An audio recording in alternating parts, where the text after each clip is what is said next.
الشيطان الرجيم ظهر الفساد في البر والبحر بما كسبت أيدي الناس ليذيقهم بعض الذي عملوا لعلهم يرجعون.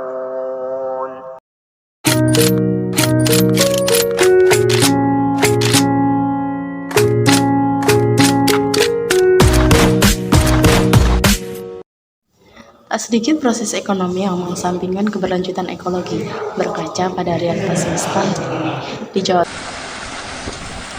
penambangan pasir ilegal di Gunung Merapi, Klaten, Jawa Tengah berimbas pada rusaknya lahan pertanian dan lahan perkebunan, serta mengancam ketersediaan lahan serta bahan pangan.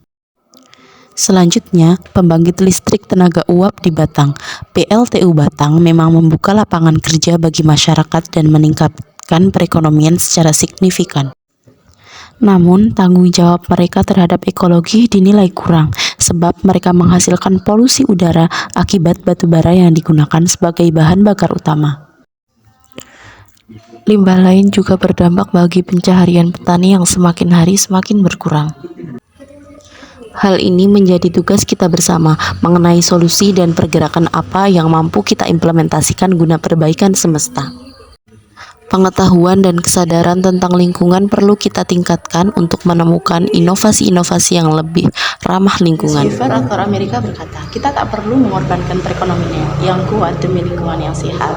Jadi kalimat ini seakan mengkritik ekonomi global saat ini yang menerapkan model ekonomi linear, yaitu take, make, and waste. Jadi mereka mengeruk sumber daya alam, kemudian mengolahnya, dan dari olahan itu akan berakhir di waste, di tempat sampah, tanpa adanya pengolahan kembali.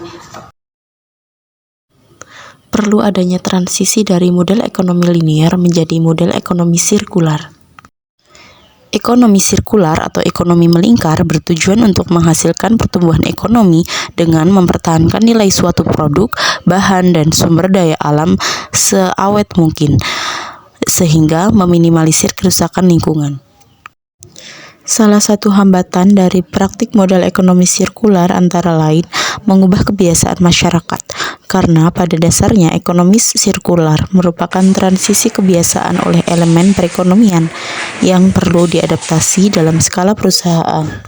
Kita butuh suntikan regulasi untuk mengatur perbuatan hukum dan hubungan hukum terhadap sumber daya alam.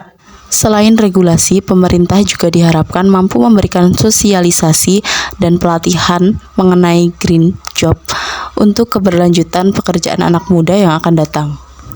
Setiap orang dapat berkontribusi dalam green job dengan 3 jenis pekerjaan. Pekerjaan langsung seperti halnya produksi, konstruksi, dan pemeliharaan pembangkit.